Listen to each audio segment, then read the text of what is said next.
Welcome to Set Free 24/7. My name is Robert, and I'm glad that you're here today. This is March 13th. We are 13 days into this reading one proverb a day to keep the police away. How are you doing this week?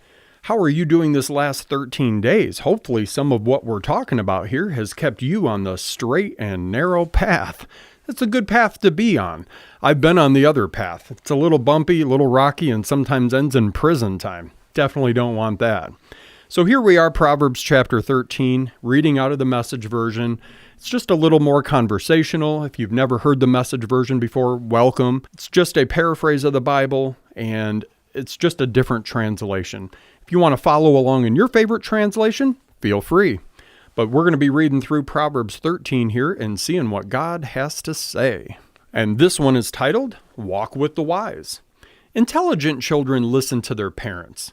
Foolish children do their own thing. The good acquire a taste for helpful conversation. Bullies push and shove their way through life.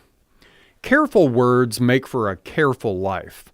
Careless talk may ruin everything. Indolence wants it all and gets nothing. The energetic have something to show for their lives. A good person hates false talk. A bad person wallows in gibberish. A God-loyal life keeps you on track. Sin dumps the wicked in the ditch.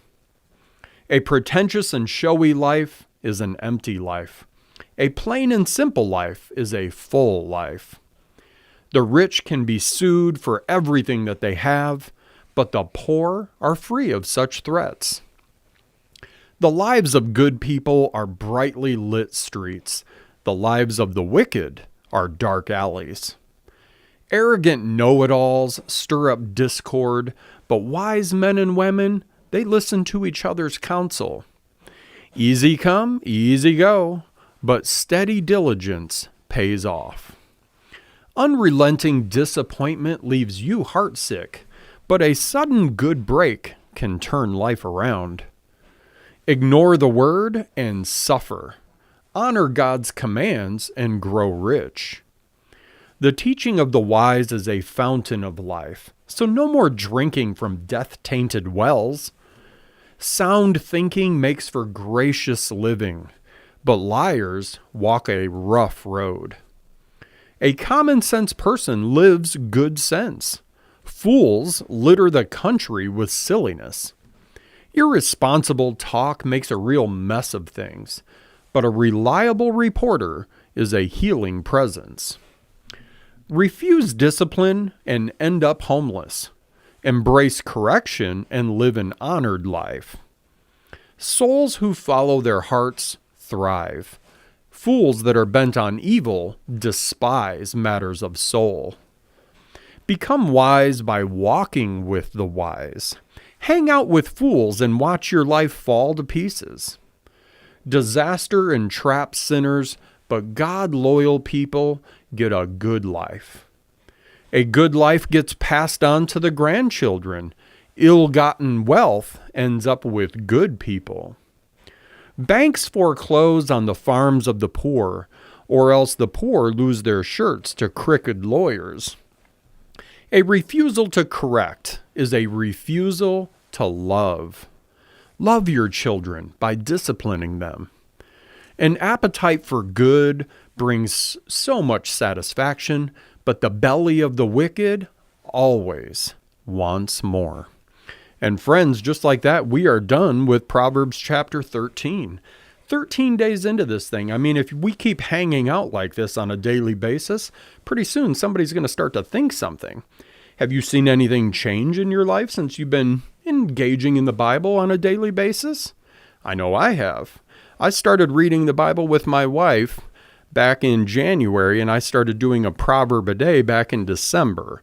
This is my second time through, and it's fun to see how God always has something different to say, even though I may be reading the same passage.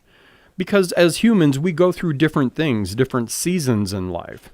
So things that I may have read back in December that weren't really applicable to me then are now applicable to me in some things that I may be going through today. So if you're following along for the second time around, What has changed this time around? What verse stood out to you today? Eugene Peterson had a pretty cool pause here about chapter 13, and it says that my first spiritual director didn't know that he was a spiritual director. He had never so much as heard the term, neither had I. But our mutual ignorance of the terminology didn't stop us. We were both doing something for which we had no name. For a summer of Tuesday and Thursday evenings, we met in the prayer room of the church basement, talking, praying, and walking with each other through the daily ups and downs of life. Since that time, I've learned how much I need a traveling companion like this for the spiritual journey, and how perilous the journey is without one. Life is a sprawling mountain range of possibilities. Every step of the way is tenuous, and some of the terrain is treacherous.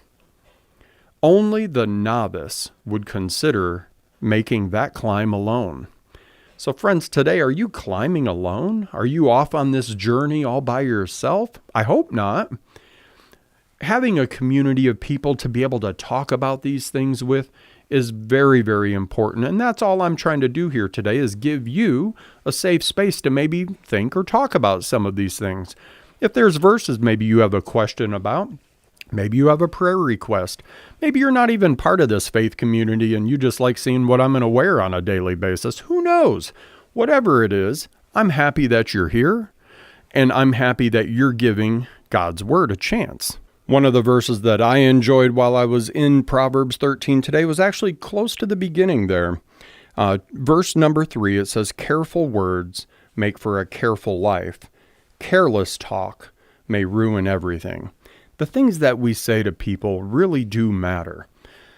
I'm guilty of it, and I am so glad that I have my wife to be a filter sometimes for me. But we really need to watch the things that come out of our mouth. I've heard stories from people where they remember something negative that somebody said to them for years, decades even. And that is so sad to me, that something as simple as a word that someone says that may have just been careless and they didn't think about it, has stuck with somebody in the back of their head and has taken up space in their head for decades. Let's try not to do that. The careless talk, man, it just has such an effect on some people. So let's try and be a little bit more intentional with the things that we say. Compliments, building people up, edifying them, giving them some encouragement, a little bit of motivation, and the best one of all, hope. Have you given someone hope today? So that's all I got for today. Proverbs 13, we are done. So give this episode a like, a share, a prayer. I can always use prayer, and I know you can too. If you have any prayer requests, drop them down in the comments. I'd be more than happy to do that for you. But until then, we're going to see each other tomorrow for Proverbs chapter 14. Have a great rest of the day.